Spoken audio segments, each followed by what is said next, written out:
আগামী 5 দিন দেশের বিভিন্ন এলাকায় বৃষ্টিপাতের সম্ভাবনা থাকলেও সারা দেশের আবহাওয়া শুষ্ক থাকবে বলে জানিয়েছে আবহাওয়া অধিদপ্তর।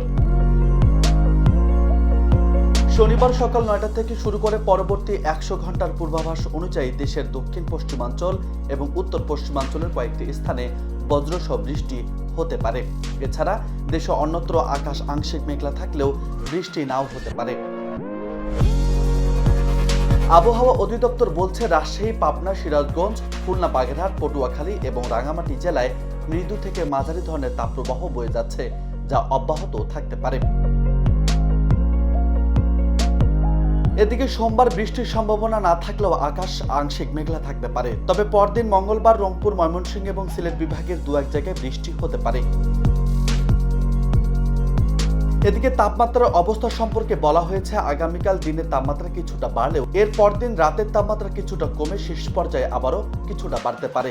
এছাড়া পরিস্থিতি শেষে বজ্রসহ বৃষ্টির সম্ভাবনা রয়েছে বলে জানিয়েছে আবহাওয়া অধিদপ্তর।